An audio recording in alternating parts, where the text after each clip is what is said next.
Hi guys, welcome back to the channel. I've had this one for a bit. I didn't want to rush and make a video, but I also don't really need 20 minutes to cover it. So here's a quick take that took a while to get to. But before we get into that, don't forget to check this great discount for it.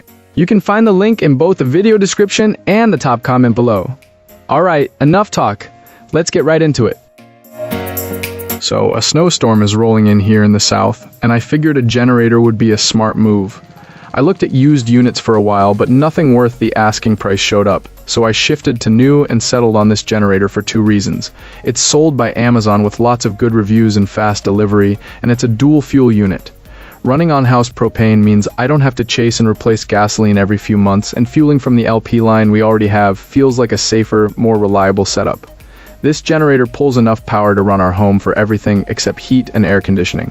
We do have LP heaters, so that's not a problem, and it can run a portable air conditioner if needed. We connected it to our home panel with an interlock box and an L1430 plug, so in a real outage, it's a simple hookup to power the essentials without juggling cords around.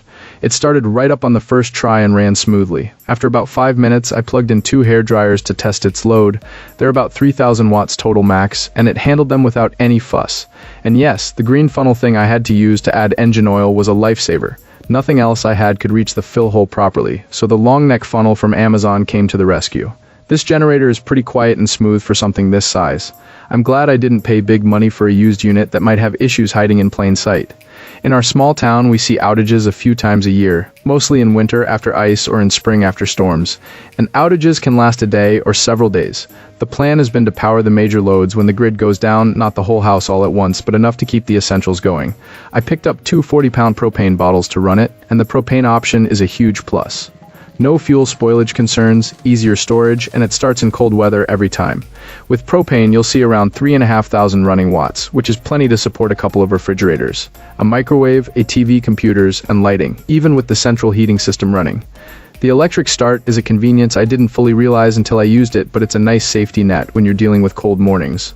2 years in, the performance still impresses me. One update from January of this year.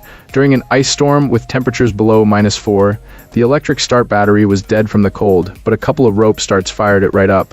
We stayed powered with propane across the whole house, including the 2 refrigerators, microwave, and our natural gas furnace. A couple of practical notes: have a licensed electrician install the interlock to power the whole house, and power this unit with propane instead of gasoline if you can. It arrived earlier than expected back in early 2021, and the setup required a bit of fiddling with the red shipping brackets and a loose negative wire, but once that was sorted, the wheel kit made moving it around much easier. Filling oil requires a long neck funnel, or a reach, so plan for that. All in all, this generator has been a reliable low-stress addition to our emergency kit, and I'm glad we made the move.